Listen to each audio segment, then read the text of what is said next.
कारण शिरोळ तालुक्यात म्हणजे इचलकरंजीपासून अगदी कृष्णा नदीच्या संगमापर्यंत पूर्णपणे जलपर्णी पाहायला मिळते आणि दूषित पाणी काळं पाणी आता दिसते.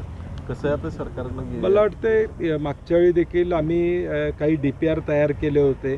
इचलकरंजीमधनं जे प्रदूषण या ठिकाणी होते त्याच्या संदर्भातला देखील त्यांना जागा मिळावी, तिथं ETP प्लांट तयार करावा या पद्धतीचा प्रस्ताव पूर्वीच्या काळामध्ये होता. परंतु नेमकं त्याचं काय झालं माहीत नाही. परंतु सरकारनं त्यामध्ये ताबडतोब या ठिकाणी क्विक ॲक्शन त्या ठिकाणी घ्यावी, कारण की आता पाण्याचा तुटवडा आहे आणि या परिस्थितीमध्ये ते प्रदूषित पाणी पुढच्या गावांना या ठिकाणी जाते. त्यामुळे सरकारनं यात दक्षता घ्यावी. आता ट्रिपल इंजन सरकार आहे, तिघांचीच भांडणं मिटत नाहीत, त्यामुळं नागरी समस्याकडे त्यांना बघायला वेळ मिळतोय का नाही मला माहीत नाही.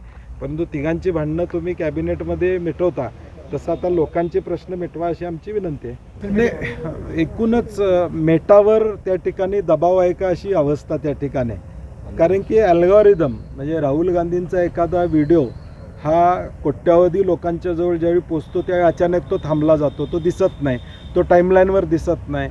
ही धास्ती का एवढी घेतली गेलेली आहे मला कळत नाही सरकारला. म्हणजे लोकशाहीमध्ये सोशल मीडिया एक मोठं शस्त्र आहे, प्लॅटफॉर्म आहे.